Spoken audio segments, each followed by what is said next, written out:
नमस्कार, आप देख रहे हैं खबरदार। मैं हूं आपके साथ रोहित सरदाना। सबसे पहले खबरों को खबरदार के लेंस से देखते हैं। सुशांत केस में आज 2 अनदेखे वीडियो सामने आए हैं और इन वीडियोस ने जांच को और विस्तार दे दिया। इनमें एक वीडियो ऐसा है जिसमें रिया और महेश भट्ट नजर आ रहे हैं और दूसरे में सुशांत सिंह राजपूत, रिया और एक तीसरा व्यक्ति है जो वीडियो बना रहा है। इन वीडियोस को आगे डिकोड करेंगे। वैसे एनसीबी की जांच हर रोज बॉलीवुड को भूकंप के झटके दे रही है। आज भी बॉलीवुड के ड्रग्स कनेक्शन की एक कड़ी सामने आई है। फिल्मी सितारों की थाली में ड्रग्स का 56 भोग करवाने वाले मुजरिम गिरफ्तार हो रहे हैं। अब सवाल यह है कि बॉलीवुड में ड्रग्स के बिग बॉस कब गिरफ्तार, बड़ी मछलियां कब शिकंजे में आएंगी। इसके बाद उस बड़ी खबर को डिकोड करेंगे जो देश के अन्नदाता यानी करोड़ों किसानों से जुड़ी है। सरकार ने 3 कृषि विधेयकों को लागू कर दिया, जिसे लेकर देश के तमाम किसान सड़कों पर। मोदी सरकार अपने कृषि बिल को कृषि क्रांति बता रही है, तो दूसरी तरफ किसानों में इसे लेकर कई तरह के सवाल और चिंताएं। इसलिए आज यह समझना जरूरी है कि कृषि बिल से किसानों का फायदा है या नुकसान। आज आपके काम की खबर यह है कि कोरोना वैक्सीन आने से पहले ही उसकी छीना झपटी शुरू हो गई। इस वक्त अमीर देशों की जेब में आधे से ज्यादा वैक्सीन डोज आ गई हैं। वो कंपनियां जो वैक्सीन की रेस में सबसे आगे चल रही हैं, उनके साथ अमीर देशों ने समझौता कर लिया। यह बहुत महत्वपूर्ण खबर है। पैसे और रसूख की इस वैक्सीन वाली राजनीति के बारे में आज आपको जरूर जानना चाहिए। और आज दुनिया भर में ट्रेंड करने वाली एक खबर यह है कि उत्तरी कोरिया में वहां के तानाशाह किम जोंग उन की महानता का कोर्स बच्चों के सिलेबस में शामिल कर लिया गया। अब नॉर्थ कोरिया के बच्चों को हर रोज 90 मिनट तक तानाशाह किम जोंग उन के जीवन और उनकी महानता के किस्से पढ़ने होंगे। तो सबसे पहले सुशांत सिंह राजपूत की रहस्यमय मौत के मामले से जुड़े 2 अनदेखे वीडियो। आज 2 ऐसे वीडियो सामने आए हैं जिन्होंने जांच एजेंसियों की जांच का दायरा बढ़ा दिया और कई नए सवालों को जन्म दे दिया। इनमें से एक एक्सक्लूसिव वीडियो रिया और महेश भट्ट का है। इसमें महेश भट्ट किताब पढ़ते हुए दिखाई दे रहे हैं और रिया महेश भट्ट को सुन रही है। आखिर में रिया ताली बजाने लगती है। वहां एक तीसरा आदमी भी है जो ये वीडियो बना रहा है। जांच एजेंसियों को यह वीडियो एक आरोपी के मोबाइल फोन से मिला है, जिसका एक हिस्सा आज तक के पास है, जबकि यह पूरा वीडियो जांच एजेंसियों के कब्जे में है। दूसरा वीडियो सुशांत सिंह राजपूत और रिया चक्रवर्ती का है, जिसे कोई तीसरा व्यक्ति शूट कर रहा है। इस वीडियो में सुशांत एक सफेद बोर्ड पर कुछ लिखते हुए दिखाई दे रहा है। इसे देखकर रिया काफी खुश नजर आ रही है। इस वीडियो में तीसरा शख्स कौन है, यह पता नहीं चल पाया है।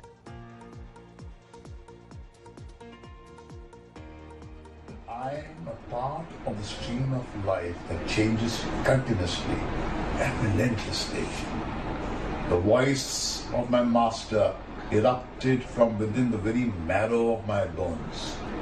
Mahesh will burn in this fire called UG and become a fire of his own and not an extension of this fire called UG. UG has lit the fire and left the room, and it has been burning since. I know I can live up to the words of my master who told me, don't let anything douse this fire or quench this thirst within you, Mahesh. Let it burn within you and char you to ashes. Even though my house was on fire, I was not going to run out of it. I would stay inside, pour more gasoline and turn it to dust.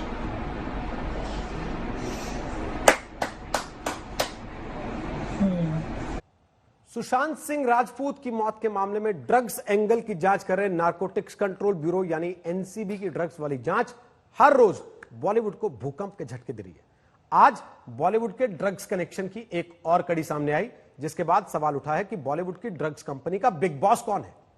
NCB को जल्दी ही इस सवाल का जवाब मिल सकता है, क्योंकि अब एनसीबी के सामने बॉलीवुड की ड्रग्स मंडली की कुंडली खुलती जा रही है, जिसमें रिया चक्रवर्ती और उसके भाई शौविक की मुश्किलें बढ़ती जा रही है। एनसीबी ने आज एक ड्रग तस्कर राहिल विश्राम को गिरफ्तार किया है, जो बॉलीवुड की ड्रग्स कंपनी का मिडिलमैन है। राहिल ने एनसीबी के सामने अपने बॉस का नाम बता भी दिया है, जो बॉलीवुड के साथ साथ ड्रग्स की दुनिया का भी जाना माना नाम है। खुद एनसीबी ने भी माना है कि राहिल विश्राम की गिरफ्तारी के बाद अब बॉलीवुड में ड्रग्स वाली पूरी पिक्चर क्लियर हो सकती है और उसके सारे किरदार दुनिया भर के सामने होंगे। बॉलीवुड में ड्रग्स के पाताल लोक की परतें खोलने वाली हमारी इस रिपोर्ट में बॉलीवुड के ड्रग्स गैंग को परेशान कर देने वाले कुछ खुलासे हैं।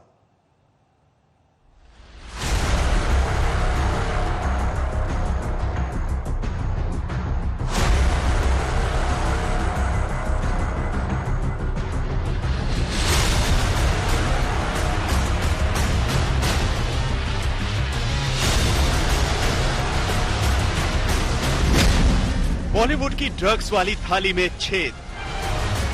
नारकोटिक्स कंट्रोल ब्यूरो द्वारा चल रही तहकीकात में जिसमें शोभिक चक्रवर्ती, रिया चक्रवर्ती अरेस्ट किए जा चुके हैं, अन्य कई लोग अरेस्ट किए जा चुके हैं। अब नारकोटिक्स कंट्रोल ब्यूरो ने एक बड़ा ब्रेक थ्रू पाया है। रिया एंड ब्रदर्स की ड्रग्स कंपनी पर रेड।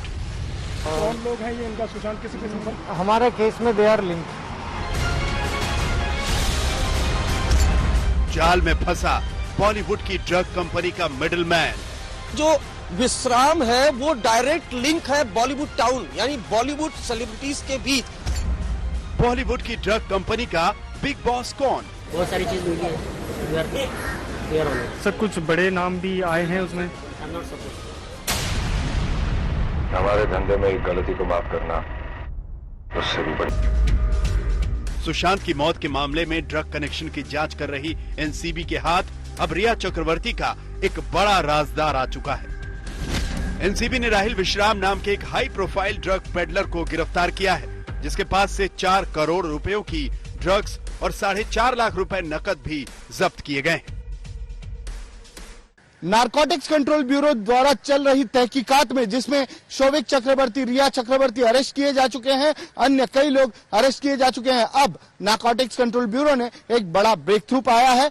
कल वर्सोवा में एक रेड शुरू की गई जो अभी भी चल रही है। राहिल विश्राम नाम का एक व्यक्ति जो कि एक बहुत बड़ा ड्रग पेडलर माना जा रहा है, उसके पास से मनाला क्रीम नामक हाई क्वालिटी हशीश सीज की गई। करीब 1 किलोग्राम की यह हशीश 3 से 4 करोड़ रुपए की है और इसके बाद उससे तहकीकात की गई, राहिल से पूछताछ की गई, जिसमें यह पता चला कि वो एक व्यक्ति के लिए काम करता है जो फिल्म इंडस्ट्री से जुड़ा हुआ है और फिल्म इंडस्ट्री का एक बहुत बड़ा सप्लायर है। रिया एंड कंपनी की ड्रग सप्लाई चेन पर एनसीबी का शिकंजा जैसे जैसे कस रहा है, बॉलीवुड में ड्रग मंडली की कुंडली में खलबली मची हुई है, क्योंकि एनसीबी के सामने राहिल ने बॉलीवुड के ड्रग नेक्सस की पूरी कुंडली खोल कर रख दी है। सूत्रों के मुताबिक राहिल विश्राम के रिया चक्रवर्ती और शोभिक से डायरेक्ट लिंक है। राहिल ही सुशांत केस से जुड़े ड्रग तस्करों का बिग बॉस है। राहिल ने कबूल किया कि वो बॉलीवुड में ड्रग सप्लाई के बड़े नेटवर्क का हिस्सा है। उसने एनसीबी के सामने अपने बॉस का नाम भी बताया है, जो एक बड़ी बॉलीवुड सेलिब्रिटी है। रिया चक्रवर्ती और सुशांत ड्रग्स कनेक्शन की जो जांच कर रही थी टीम, अब उसमें भी बॉलीवुड सेलिब्रिटीज के नाम आने लगे हैं। और जो राहिल विश्राम है ये एक बड़ा मुंबई का ड्रग पैडलर है, खासकर सेलिब्रिटीज के बीच। क्योंकि आपको बताऊं यहाँ पर ड्रग पैडलर कई हैं, बड़े बड़े माफिया ड्रग पैडलर, लेकिन बॉलीवुड में जिनके लिंक हो वो अलग ड्रग माफिया होते हैं और राहिल विश्राम उसी की कड़ी का हिस्सा है। राहिल विश्राम की गिरफ्तारी अब बॉलीवुड की ड्रग मंडली को आराम से नहीं रहने देगी, क्योंकि बॉलीवुड की ड्रग वाली थाली में छेद करने में जुटी एनसीबी जिस तरह से बॉलीवुड से ड्रग्स का सफाया करने में जुटी है, ज्यादा दिन तक बड़ी मछलियां बच नहीं पाएंगी। रिया और शोभिक चक्रवर्ती ने एनसीबी को कई बॉलीवुड कलाकारों के नाम बताए हैं जो ड्रग्स की खरीद फरोख्त में शामिल हैं। रिया ने उन बॉलीवुड पार्टियों के नाम भी दिए हैं जहां ड्रग्स ली जाती थी।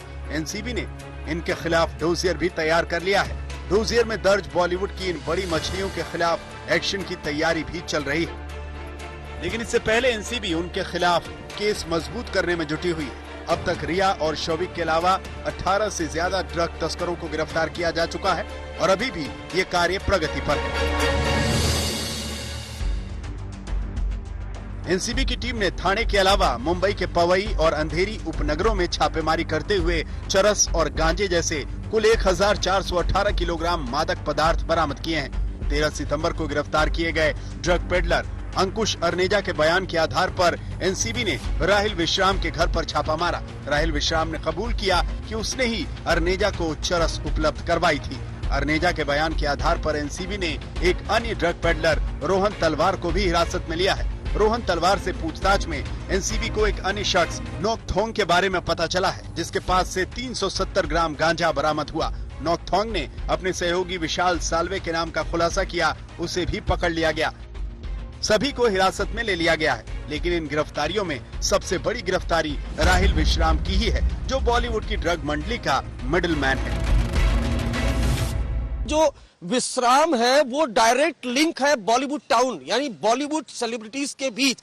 एक इसका जो डायरेक्ट है वो लिंक है। बड़ी बात है, कल से आज तक 5 ड्रग पेडलरों को जो मुंबई नारकोटिक्स कंट्रोल ब्यूरो की टीम है उसने डिटेन किया है, जिसमें एक ड्रग पेडलर का नाम तलवार है।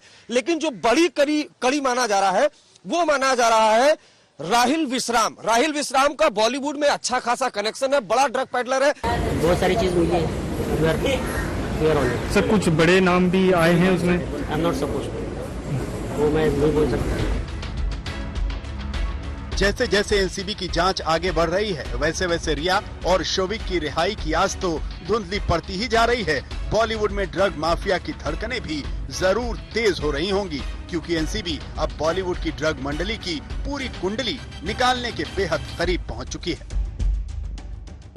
एनसीबी की कार्रवाई जैसे जैसे आगे बढ़ रही है वैसे वैसे बॉलीवुड और ड्रग्स माफिया के कनेक्शन खुलते जा रहे हैं। आज तक के पास ये पुख्ता जानकारी है कि एनसीबी के पास एक लिस्ट है जिसमें बॉलीवुड की बहुत सी बड़ी हस्तियों के नाम हैं जो या तो ड्रग्स का सेवन खुद करते हैं या ड्रग्स सप्लाई में शामिल हैं। लेकिन मामला हाई प्रोफाइल होने की वजह से एनसीबी बिना पुख्ता सबूतों के इन बड़ी हस्तियों पे हाथ नहीं डाल रही है।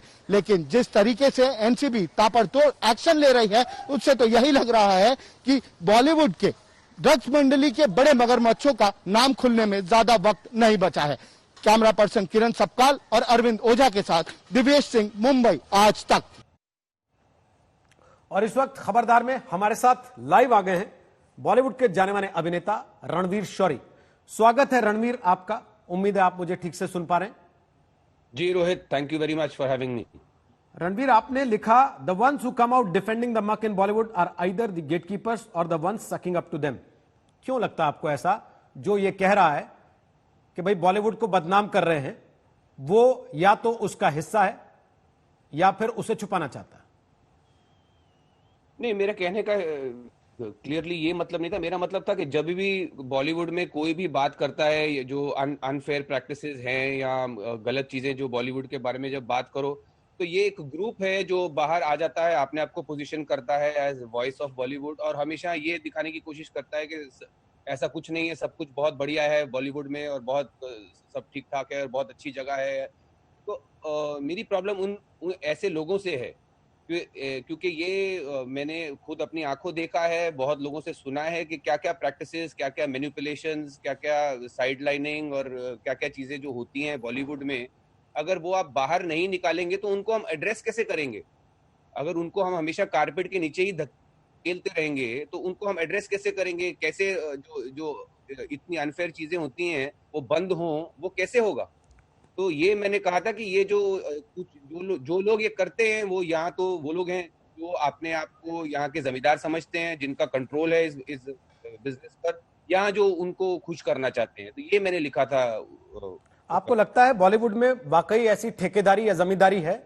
कुछ परिवार बिल्कुल या है कुछ भाई, ग्रुप्स हैं? बिल्कुल है, बिल्कुल है, इसमें तो कोई शक ही नहीं है। जो कोई ये कहे कि ठेकेदारी नहीं है और ग्रुप नहीं है जो कंट्रोल करना चाहता है, जो बॉलीवुड का जो टॉप ऑफ द पिरामिड है, वो बिल्कुल या तो उसको उसने कुछ देखा नहीं है फिल्म इंडस्ट्री में, या बिल्कुल छुपाना चाहते हैं, जो मना कर रहे हैं इस चीज से। तो लोग बोलते क्यों नहीं इस पर? सॉरी, लोग बोलने से डरते क्यों है इस पर? इसी वजह से कि क्योंकि काम नहीं मिलेगा और क्या। आपके साथ ऐसा हुआ है कभी? क्योंकि आप तो वोकल हैं, आप तो बोलते हैं चीजों पर और अक्सर बोलते हैं। मैं भी देखिए, मैं वोकल इसलिए हूं क्योंकि मैं ये अरमान बहुत पहले छोड़ चुका हूं।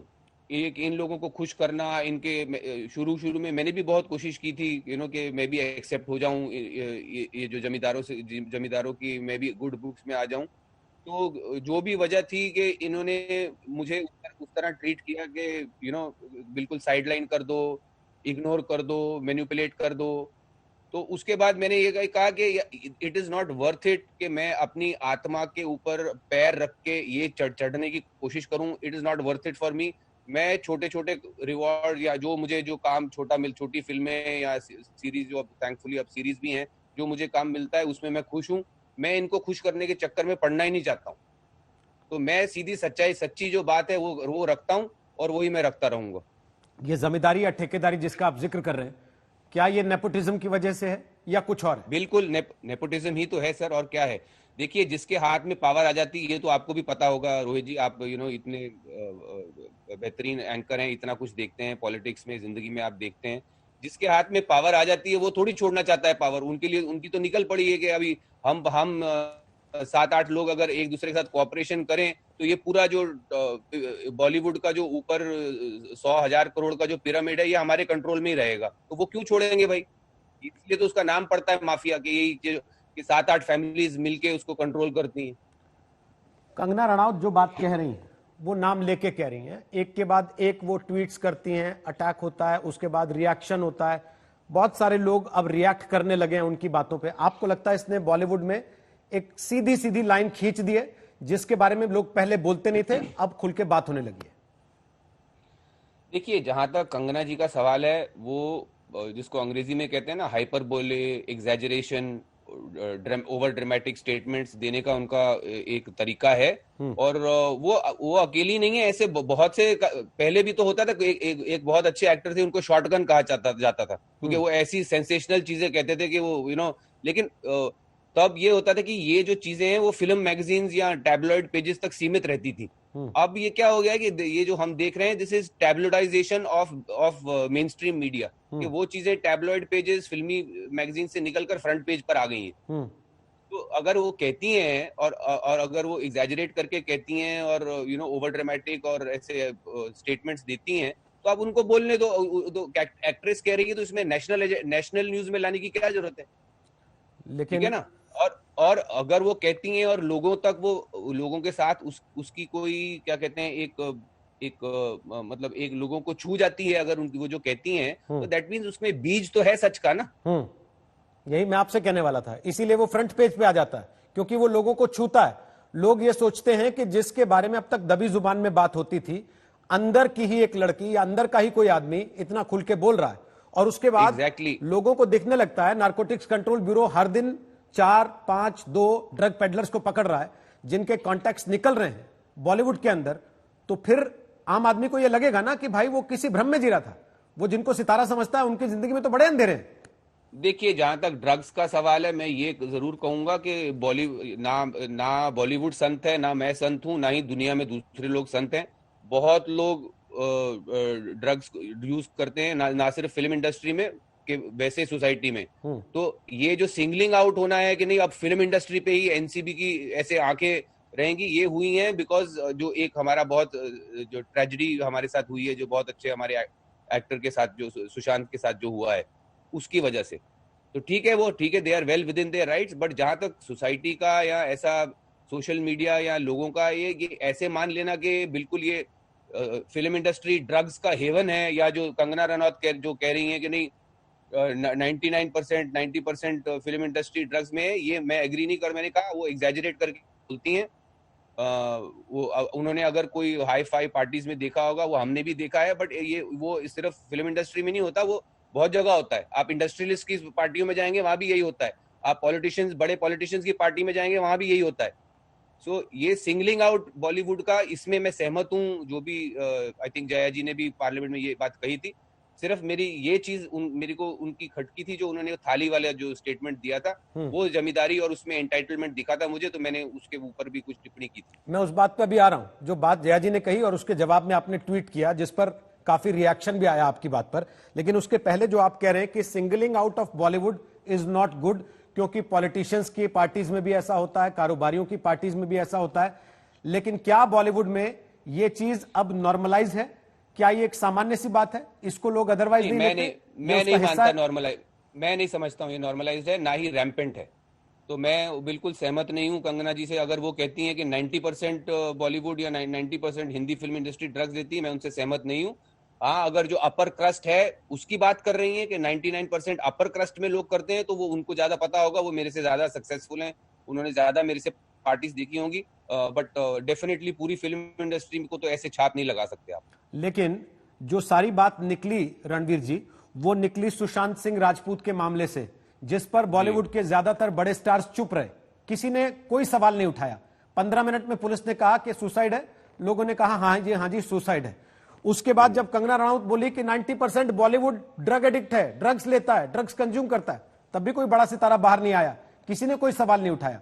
कंगना के घर पे बुलडोजर चला, तब भी कोई बड़ा सितारा बाहर नहीं आया कि भाई आप बॉलीवुड की एक लड़की के साथ ऐसा कैसे कर सकते हो। लेकिन जब खुद पर आवाज आई, खुद पर सवाल उठे, तो कह दिया गया कि देखिए ये थाली में छेद कर रहे हैं। नहीं, देखिए, मैंने आपको कहा ना, जो जिसके पास पावर और प्रिविलेज होता है वो अपने आप को अलूफ ही रखना चाहता है, क्योंकि उनके लिए स्टेटस को, उनके लिए अच्छी वो स्टेटस को रखना चाहेंगे, ठीक है ना।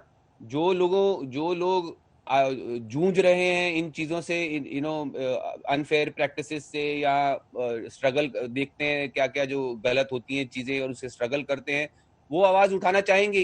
ये तो नेचुरल प्रोसेस है, ये तो किसी भी सोसाइटी का।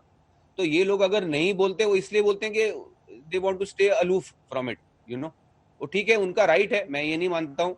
और जहां तक आपने कहा कि अब बोलना कि थाली में छेद कर दिया, हालांकि वो मुहावरे से मैं सहमत नहीं हूँ, बट ये तो बात सही है कि अगर आप बिल्कुल पूरी फिल्म इंडस्ट्री को ऐसे एक बार ऐसे कहना शुरू कर देंगे पूरी फिल्म इंडस्ट्री ड्रग एडिक्ट है, ये तो कोई भी कोई भी कहेगा कि गलत है। अब मैं आपको बोल दूं कि ऐसे पता लगे कि आपके जो जर्नलिस्ट बहुत टॉप वाले हैं वो पॉलिटिकल कनेक्शंस रखते हैं और एजेंडा चलाते हैं पॉलिटिशियंस का। अब मैं ये तो नहीं कह सकता कि जो सारे पत्रकार हैं वो सभी पॉलिटिकल एजेंडा ही चला रहे हैं, है ना। लेकिन कंगना ने भी, या जिसने भी उनका समर्थन किया, रवि किशन ने भी ये नहीं कहा कि सारा बॉलीवुड ऐसा है। उन्होंने कहा कि जो भी है उसकी जांच होनी चाहिए, और उसी पर झगड़ा हो गया। उन्होंने जो कहा और लोगों ने जो समझा, उसमें एक ही पार्टी इन्वॉल्व है, वो है मीडिया, ठीक है।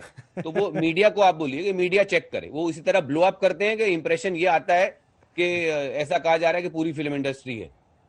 नहीं, हमें भी पार्टी बना दिया आपने, ऐसे तो मैं आज आपसे बात कर रहा हूं सर, ऐसा नहीं, और आप यहाँ बैठे हैं। लोग कल को ये कह देंगे कि रणवीर शौरी कंगना की पार्टी में है या कंगना की टीम में है, फिर हर गलत चीज जो देश में है या सोसाइटी में है, उसमें मीडिया का बराबर हाथ होता है सर। अच्छी चीज में नहीं होता आपको अच्छी चीज में भी होता है, लेकिन बुरी चीज में भी होता है, ये भी मैं कह रहा हूं आपसे। तो ये आप नहीं ऐसे मक्खन में से बाल की तरह नहीं निकल सकते आप। पर ये बात तो बॉलीवुड पे भी लागू होती है ना, और इसीलिए ये सवाल उठ रहा है कि भाई अगर ड्रग एडिक्शन है और वो लोग जो रोल मॉडल्स हैं इस देश के बहुत सारे यूथ के, वो अगर इस तरह की चीजों में इन्वॉल्व हैं तो उस पर लगाम लगनी चाहिए।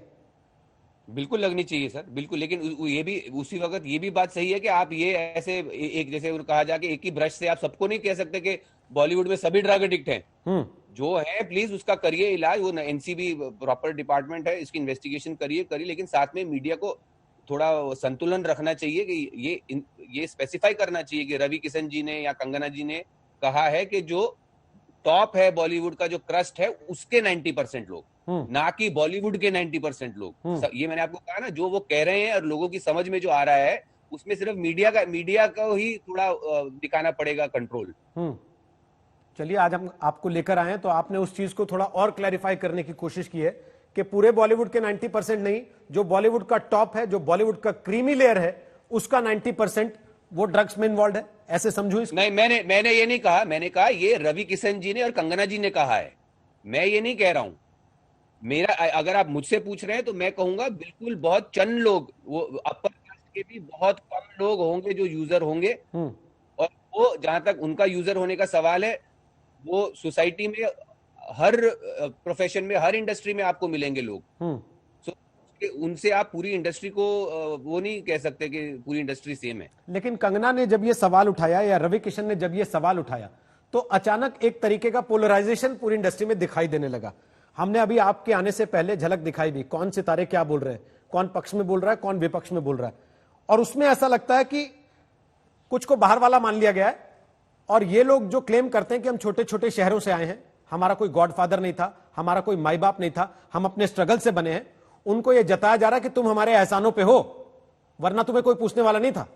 क्या ऐसा है, लगता है आपको भी कभी कभी?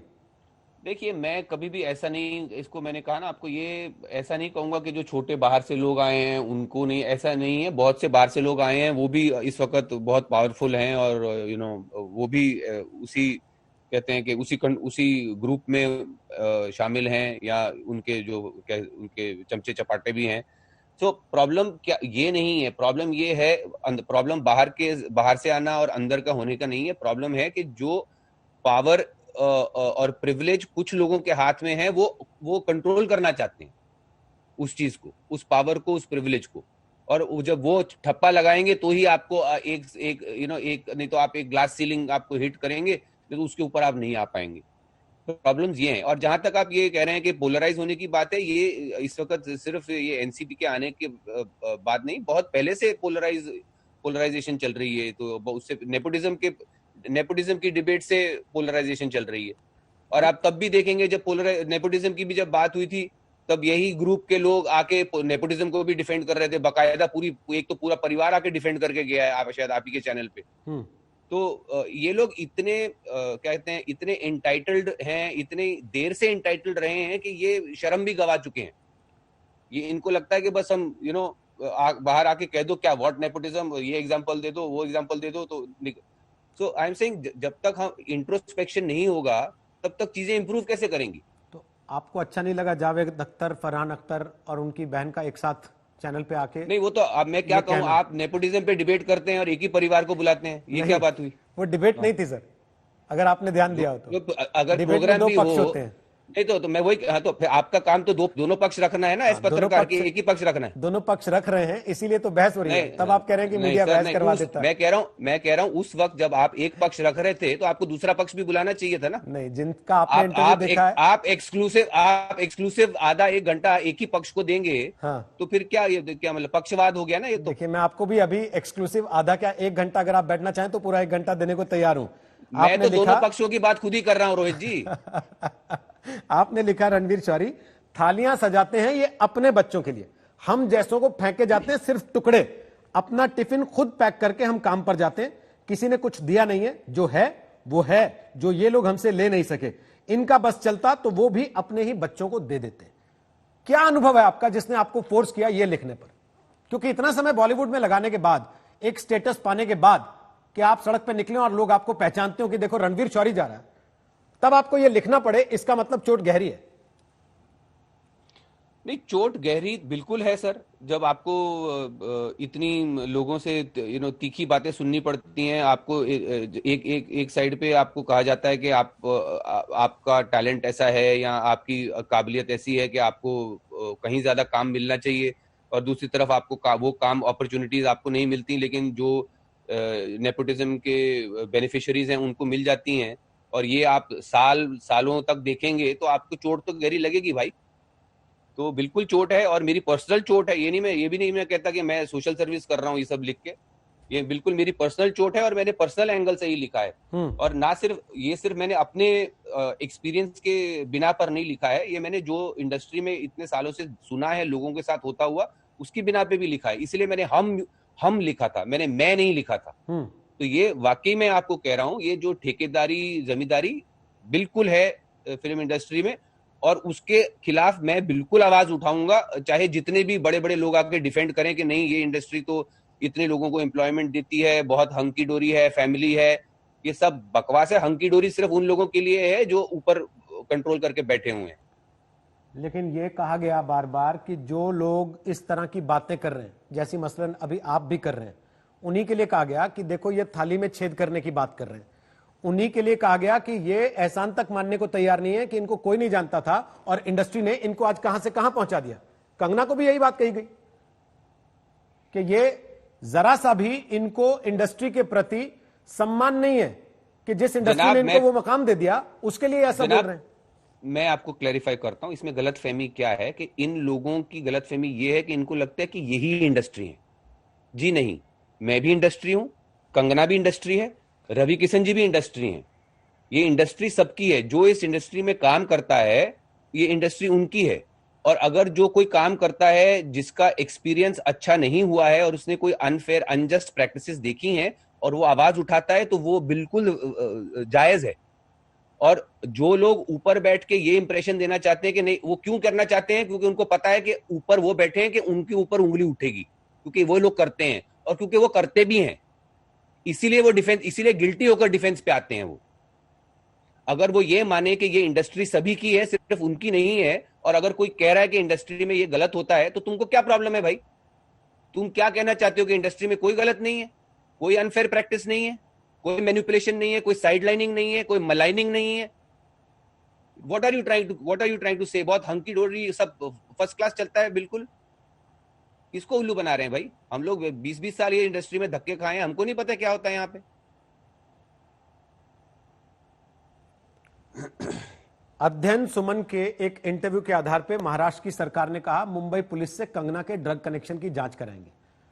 शिरोमणि अकाली दल के एक एमएलए ने करण जौहर की एक पार्टी का एक वीडियो जो सोशल मीडिया पर अवेलेबल था उसको लेके एनसीबी को शिकायत की कि इसमें जितने स्टार्स दिख रहे हैं इन सब की भी जांच होनी चाहिए, क्योंकि मेरे हिसाब से ये सब के सब ड्रग्स लेते हुए दिखाई दे रहे हैं। आपको लगता है कि महाराष्ट्र सरकार अनफेयर है, महाराष्ट्र पुलिस अनफेयर है कंगना के प्रति, अगर वो कंगना की जांच करते हैं और इनकी नहीं करते जो करण जौहर के वीडियो में दिख रहे हैं?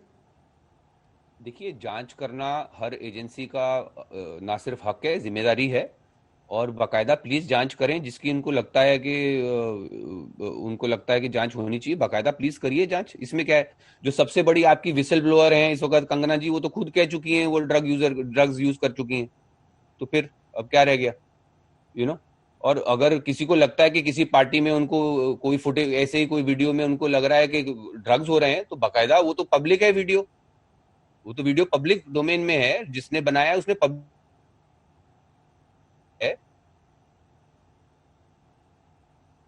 वीडियो पब्लिक डाला गया है, तो प्लीज करिए, जांच करिए। बहुत बहुत शुक्रिया रणवीर शौरी आज तक पर आने के लिए, बेबाकी से अपनी Thank you, बात रोहित। रखने के लिए। धन्यवाद। Thank you.